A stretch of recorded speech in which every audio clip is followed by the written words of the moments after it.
You're listening to the Monday Night Community Show with Daniel on BRFM. This is the Daniel Monday Night Community Show on demand through YouTube. Thank you very much for choosing to listen to us through this method.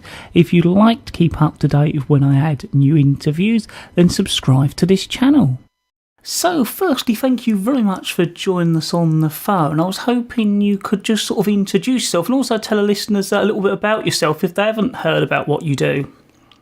Yep, my name is Neil Arnold. I'm a full-time author, lecturer, and I research sightings of what people like to call big cats, pretty much across the southeast. I've been doing it for some 30-odd years. Made it my full-time job a few years ago because I realised that a lot of people weren't really taking these big cat sightings seriously. And basically by doing talks, I've been kind of going around sort of the UK, telling people about these sightings, and of course Sheppey features heavily. I've been writing several books on the subject, and on the 20th of October this year I'll be doing a talk at the Sheppey Little Theatre on big cats roaming Kent. So if our listeners are interested in going to this talk, could you sort of describe, obviously without giving it away, what it's all about and what they can expect to find out if they go along? Yeah, well, last year I did a talk because I did a book called Haunted Isle of Sheppey because I'm also interested in local folklore. And I did a talk at the Sheppey Little Theatre, which went down really well. So they asked me back to do a talk about the so-called big cats. Now, when we talk about big cats, people claim that in pretty much most of the UK, they're seeing these very large cats, which are too big to be domestic cats. And there's been rumours that on the island, for quite a number of years, there's been a very large black cat at least seen around the area. So I just want to sort of go out and educate people, show people the evidence, and let people know that what they are seeing aren't just fat domestic cats, and there is some truth to the stories. Because I suppose it's very easy, if you do see something at a distance, I must be, imagining it or seeing it as an optical illusion. But, I assume some of those sightings are real, and you're always interested, are you, if people see them?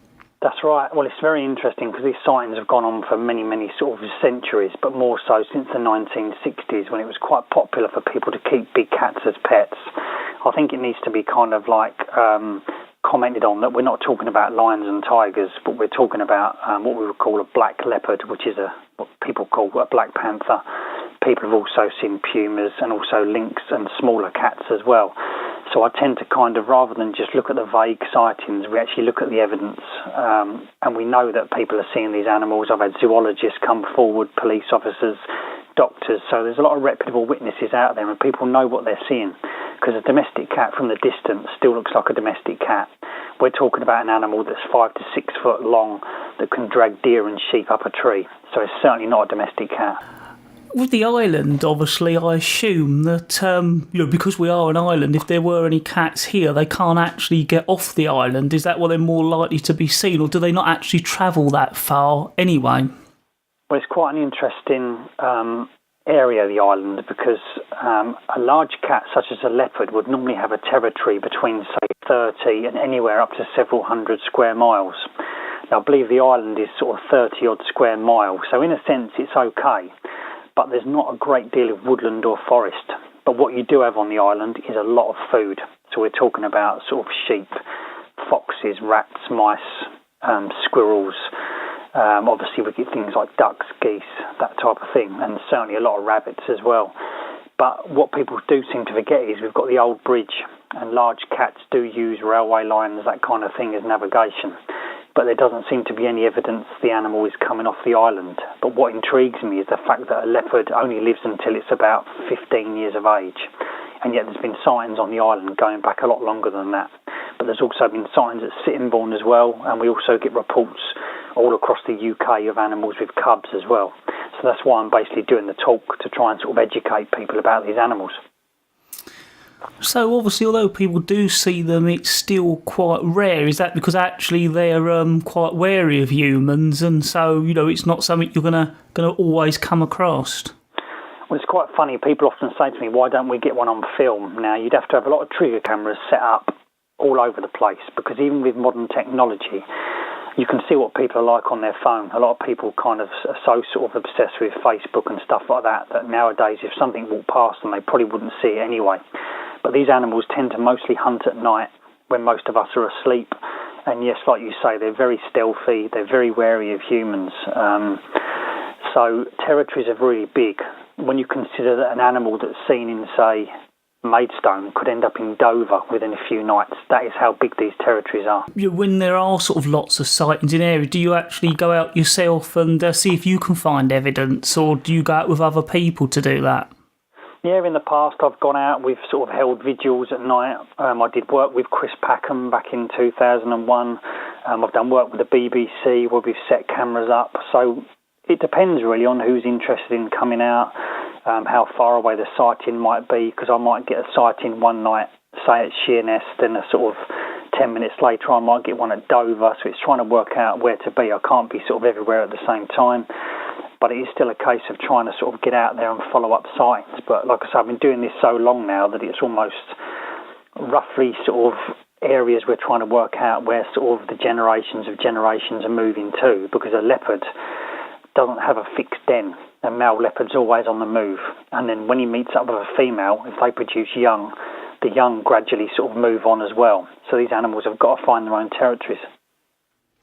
Well, I was going to say, I suppose, in some ways, if one was released or escaped, there's a possibility that it could survive for a time. But if they're actually, breeding and continuing on in generations, that means they're actually, I assume, adapting and, surviving long term in an area, which is a whole, another area.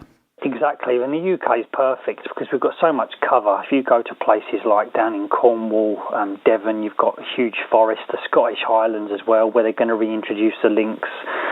So it's not really a big mystery that they're there. I'm still amazed at the amount of scepticism. People expect to be finding dead ones, but it's very rare to even find a dead deer in the woods that has died of natural causes. But like I say, it's a case of the fact we've had these animals for quite a while now. The police are aware of the sightings. They go out and investigate them as well. Forestry Commission, Department of Agriculture, and smaller cats have been shot and run over as well. So what I try to do is separate the fact from the fiction and remove it from folklore as well. So it's certainly a case of, these animals are definitely there, which is why I like to sort of go out and do what I do. Over the years, I've written for the Sheerness papers and appeared on sort of the radio and TV. Because it's nice to talk about these things, because you do get a lot of sceptics try and sort of dismiss the idea, but a lot of people have never actually seen one or wouldn't even know where to look anyway.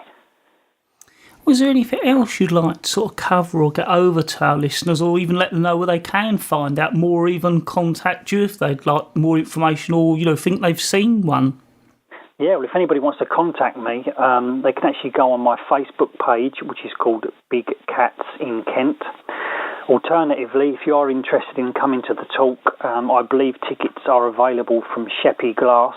The number is 01795 580006, and that is Friday the 20th of October 2017. It starts at 7:30, I believe, and I believe it's £4, and you have to phone them to reserve your seat. So it's quite cheap. I'll be talking for more than an hour as well. You can come and have a chat. I know there's lots of people on the island that have seen these big cats, so if they want to come and talk about them, feel free to do so. I'd like to thank you very much for taking the time out to talk to us here at BRFM Bridge Radio on the Daniel Monday Night Community Show. Thank you. Thanks for having me on.